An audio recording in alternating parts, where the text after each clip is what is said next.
kerja keras nggak akan membuat kalian kaya. Saya yakin banyak dari kalian yang mungkin nggak setuju dengan statement ini, tapi di sini saya ingin mengajak kalian untuk sama-sama menganalisa orang-orang di sekitar kita. Ya, coba amati dari saudara, teman, sampai dengan orang tua yang mungkin sekarang kondisinya miskin. Apakah mereka kerja keras? Ya, kita coba lihat juga orang-orang di jalanan seperti ojol, ojol yang nganterin penumpang dari pagi sampai malam, yang nganterin makanan walaupun kondisinya hujan lebat, kemudian kasir di Indomaret yang jaga dari pagi sampai dengan sore di shiftnya dia dengan baik. Apakah mereka nggak kerja keras? Ya kerja keras. Tapi apakah mereka berkelimpahan harta dari sisi uang? Belum tentu. Nah, di sini yang ingin saya tekankan adalah kerja keras itu bukan satu jaminan bahwa seseorang pasti kaya raya dalam hidupnya. Karena ada banyak faktor lainnya. Dan kerja keras ini hanya satu hal saja dari banyaknya faktor. Dan ini menjadi satu hal yang wajib ya. Kalau orang punya banyak sifat bagus yang lain, tapi dia bukan pekerja keras, susah untuk mengakumulasi kekayaan dalam hidup. Jadi minimal memang harus ada kerja keras. Tapi belum tentu orang yang kerja keras itu, dia akan kaya dalam hidupnya. Nah, di sini saya akan sharing 7 poin penting yang menurut saya bisa membantu mengubah pemikiran kalian, terutama kalian yang sedang dalam proses mengakumulasi kekayaan dalam hidup. Ini adalah hasil dari analisa saya sepanjang 15 tahun, 20 tahun terakhir berkarir dan juga berbisnis dan juga berinvestasi. Dan saya harap kalian catat dengan baik dan setiap beberapa saat kalian lihat lagi catatannya supaya ini meresap ke pemikiran kalian. Yang pertama adalah mindset orang sukses. Ya, jadi kalau kalian ingin mengakumulasi kekayaan dalam hidup, mindset kalian itu harus mindset orang sukses. Gimana orang yang mindsetnya mindset sukses? Nah, mindset sukses itu tidak menyalahkan. Jadi apapun yang terjadi pada diri kalian, itu adalah salah kalian sendiri. Kalian harus bertanggung jawab atas hidupnya kalian. Orang miskin kebanyakan kalau misalnya ditanya tentang segala sesuatu yang kurang baik dalam hidupnya, dia menyalahkan luarnya, eksternalnya. Dia menyalahkan orang tuanya, dia menyalahkan partnernya, dia menyalahkan teman terdekatnya. Kalian harus merubah itu semua dari sekarang, salahkan diri sendiri. Kenapa kalian bisa semiskin ini sekarang? Ya itu karena kalian sendiri. Apapun kondisinya ya, itu salah kalian. Walaupun memang dalam hidup itu ada hal-hal yang kita nggak bisa kontrol ya. Kalau kalian terlahir di satu keluarga yang benar-benar miskin dan susah gitu, dan nggak bisa kasih kalian pendidikan yang bagus juga, itu memang berat. Tapi itu adalah hal yang kita nggak bisa kontrol. Yang kita bisa kontrol apa? Kita punya action, apa yang kita lakukan. Apa yang bisa kita lakukan itu bisa kita kontrol. Emosi kita, reaksi kita terhadap apa yang terjadi pada diri kita, itu bisa kita kontrol. Mindset kalian harus seperti itu. Fokusnya pada yang bisa dikontrol. Dan jangan pernah menyalahkan pihak eksternal, salahkan diri sendiri. Kemudian kalian harus melihat diri kalian ini diri yang besar. Seseorang yang menjadi besar, itu biasanya di awal dia akan melihat dirinya itu besar sebelum dia menjadi orang yang besar. Coba kalian lihat Cristiano Ronaldo, pemain bola yang terkenal. Apakah mungkin Cristiano Ronaldo pada saat dia belum menjadi seperti yang sekarang, dia nganggep dirinya bukan siapa-siapa? Apakah mungkin dia jelek-jelekin dirinya tiap kali dia ketemu orang terus dia bilang, oh enggak, gue mah biasa aja main bolanya. Ya gitu-gitu aja lah, go with the flow. Nggak mungkin. Cristiano Ronaldo tuh dari awal memang dia sudah ambisius. Dia sudah pikir bahwa dia adalah yang terbaik di dunia. Makanya bisa menjadi seperti itu. Nah, kalian harus seperti itu. Harus bisa menempatkan mindset kalian itu sama seperti levelnya orang-orang yang sekarang ada top di dunia ya. Seperti Ronaldo, Messi, atau mungkin di bisnis juga. Atau di karir, itu orang-orang yang ada di top. Itu cara berpikirnya seperti itu. Kebanyakan. Nah, yang pertama ini jadi adalah masalah mindset orang sukses. Kemudian yang kedua, itu adalah dari sisi kompetitif. Hidup ini adalah kompetisi. Mau nggak mau, terima nggak terima, hidup ini adalah kompetisi. Apapun yang kalian kerjakan dari sekolah, itu adalah kompetisi, ada rankingnya. Kuliah juga sama, ada nilainya, mentoknya di berapa. Kerjaan juga sama, memperebutkan posisi. Ketika naik ke posisi tertentu, misalnya sampai manajer, kepala divisi makin lama makin sempit, maka berkompetisilah orang-orang untuk dapat posisi itu. Bisnis juga sama, berkompetisi di dalam satu industri untuk menjadi pemenang di industrinya, untuk dapat market share yang terbesar ya, pangsa pasar yang terbesar. Apapun itu dalam hidup, itu adalah kompetisi. Kalian harus terima itu dari sekarang. Dan kalian harus punya satu sifat yang dimana kalian itu kompetitif. Jadi kalian itu harus agresif. Ya, terutama dalam konteks kalian mau jadi kaya. Kalian coba tanyakan, misalnya kalian lihat ada orang, dia naik mobil mahal. Dia kerjanya apa ya? Kok bisa jadi kaya? Dia ngapain? Gimana caranya? Gua naik motor, dia naik mobil. Gimana caranya gue bisa naik mobil? Ilmu apa yang gue nggak punya? Apa yang dia kerjain? Nah itu harus seagresif itu, karena harus cari tahu. Apalagi sekarang sudah zamannya internet ya. Kalian bisa cari di online. Kerjaan apa segala macam tuh bisa cari di online. Biografi orang juga bisa cari di online gitu.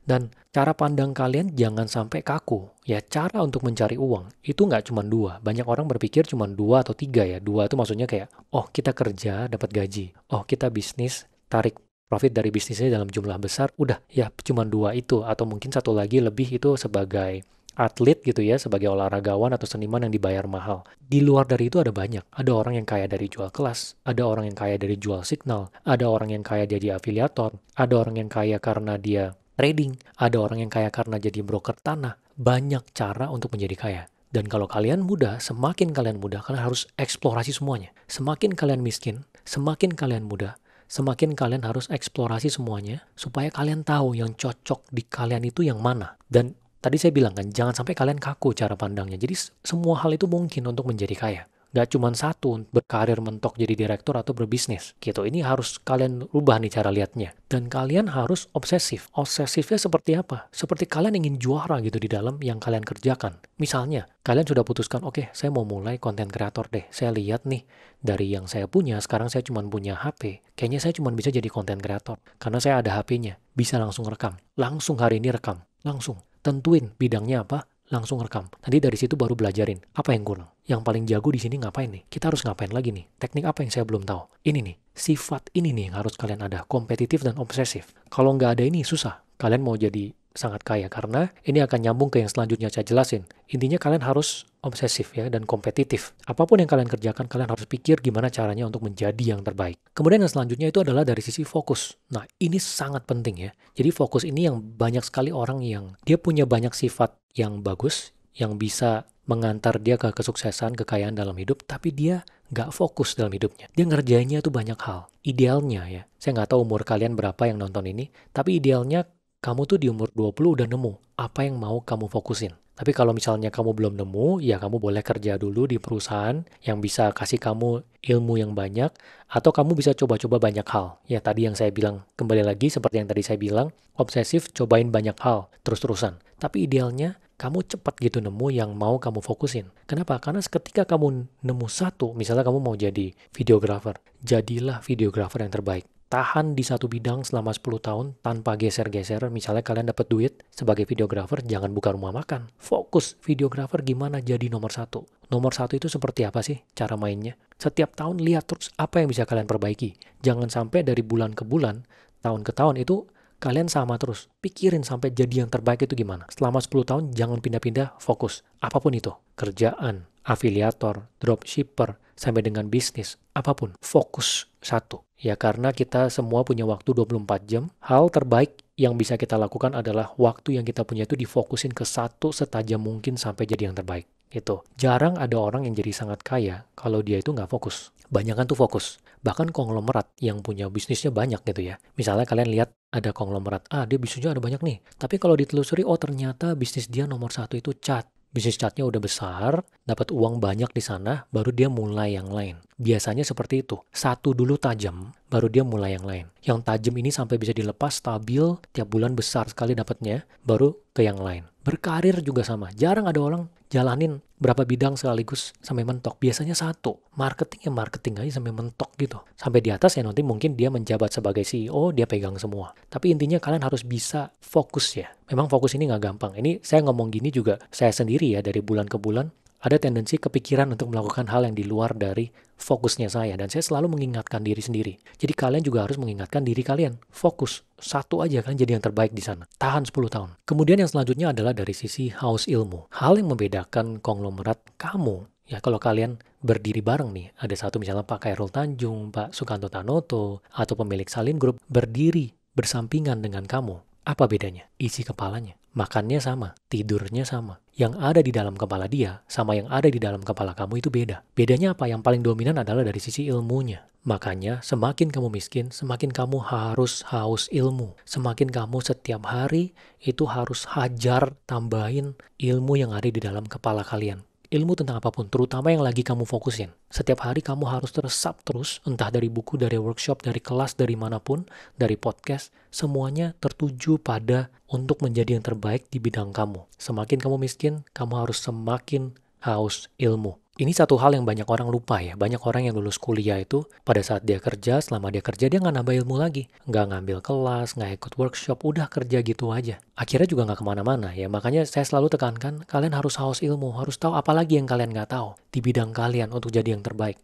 Kalau kalian kerjaan digital marketing, kalian udah tahu Google Ads, pelajarin FB Ads gimana, TikTok Ads gimana, YouTube Ads gimana. Pelajarin supaya kalian jadi yang terbaik di bidang kalian. Kan haus-haus. Kenapa saya bilang kalau kalian orang miskin, apalagi kalau dari keluarga miskin, kalian harus lebih haus ilmu. Karena kalian startnya itu beda. Sekarang kalian coba bandingin diri kalian dengan anaknya dari konglomerat. Misalnya Pak Khairul Tanjung. Anaknya dengan kalian nih. Bedanya apa? Pada saat umur 20 lulus kuliah. Di kepala dia itu udah banyak ilmu konglomeratnya. Setiap hari dia makan bareng sama orang tuanya. Setiap hari diceritain ilmu kehidupan, ilmu manajemen orang, ilmu bisnis, ilmu karir. Sedangkan kalian nggak dapet itu. Makanya kalian harus sangat agresif. Karena kalian kalah startnya. Ibaratnya dia start di kilometer 10, kalian dari 0. Ya kalian harus kejar itu dengan agresif. Dorong diri kalian untuk menyerap ilmu-ilmu yang bisa bikin kalian seimbang gitu ya pas mulainya. Gitu. Jadi kalian harus haus ilmu ya. Kemudian yang selanjutnya adalah orang lain itu nggak peduli sama kamu. Ya, banyak orang yang dia nggak melakukan sesuatu karena takut orang lain tuh ngomongin apa. Orang lain tuh peduli banget sama dia. Padahal orang lain juga nggak peduli sama kamu. Setiap orang punya hidupnya masing-masing. Kayak misalnya teman kamu, dia mulai bisnis atau dia ngapain. Emangnya kamu peduli dengan hidup dia? Kamu juga ujung-ujungnya mikirin kamu gimana kan? Jadi kamu harus tahu kalau orang-orang itu sebenarnya memang ujung-ujungnya mikirin diri sendiri juga. Nggak ada yang mikirin kamu. Jangan terlalu peduli dengan omongan orang gitu. Ikutilah apa yang ingin kamu lakukan. Dan ini yang selalu saya tekankan ya. Kamu harus ingat 100 tahun lagi, orang-orang yang ada di sekitar kamu, termasuk kamu, itu udah mati, udah nggak ada di sini di bumi ini. Terus apa yang kamu takutin? Mulai gagal diketawain. Takut apa? Dia juga mati kok nanti. Kamu juga mati, sama-sama mati. Terus nyobain sesuatu, presentasi di depan, hal yang simple ya, diketawain. Kenapa? Terus diketawain kenapa? Apa efek terburuknya? Ketawain ya udah. Nah itu tuh, cara berpikir seperti itu, cara menghadapi dunia seperti itu yang harus kalian biasakan gitu. Karena orang nggak peduli dengan kalian. Ya semua orang juga mikirin tentang dirinya sendiri gitu. Jadi saya ingin mengajak kalian untuk bermimpilah setinggi mungkin. Ya jangan sampai mimpi kalian itu dibatasi oleh orang-orang punya pendapat. Ya kalian takut ngomong, oh gue pengen punya restoran terbesar di Indonesia 500 cabang gitu. Takut nanti di ngomongin orang, diketawain. Nah itu kalian tuh ngikut ke orang. Padahal nggak apa-apa. Sah-sah aja kok punya mimpi yang besar. Siapa tahu benar terjadi. Seperti yang tadi saya ngomong ya, Ronaldo itu jadi Ronaldo karena dari awal dia tahu dia itu adalah Ronaldo, terbaik di dunia. Nah kalian harus seperti itu. Baru bisa kalian nanti jadi besar. Baru bisa jadi kaya. Nah jadi saya ingin mengajak kalian untuk bermimpi besar. Target secara keuangan, target secara karir, ataupun bisnis atau apapun, bermimpilah yang besar dan jangan peduli dengan orang lain. Karena orang lain juga nggak peduli sama kamu. Kemudian yang selanjutnya adalah take action sekarang. Kalian harus ingat bahwa umur kalian itu jalan terus. Sekarang kalian mungkin umur 20-30 ya. 1 tahun demi 1 tahun, itu waktu jalannya cepat sekali. Nggak berasa. Ya jangan sampai kalian menunda-nunda apa yang ada di pikiran kalian. Karena kalian ngerasa waktu itu panjang. Ya nanti kalian sekali kedip, percaya saya tiba-tiba udah 10 tahun lewat. Apalagi kalau kalian udah berkeluarga dan umurnya udah tua ya. Semakin kalian tua, energi kalian itu semakin sedikit. Jadi kalau kalian mau nyoba-nyoba hal baru, itu akan lebih susah di saat tua karena energinya nggak seperti di saat muda. Di saat muda mungkin bisa nyubuh-nyubuh ya, tidurnya subuh jam 2, jam 3 masih kuat. Tapi pada saat umur 40, umur 50 udah nggak kuat. Jadi kalau mau nyoba segala sesuatu, cobalah saat muda. Capeklah saat muda. Capeknya sekarang aja, jangan capek nanti. Ya kita hajar semuanya capek di sekarang supaya nanti nggak usah capek lagi. Kalian kalau nggak percaya, coba tanyain orang tua yang kalian kenal ya, orang-orang yang umurnya udah tua. Tanyain penyesalan mereka apa dalam hidup. Ya saya sempat nanyain ya, orang-orang yang umurnya di 70, 80.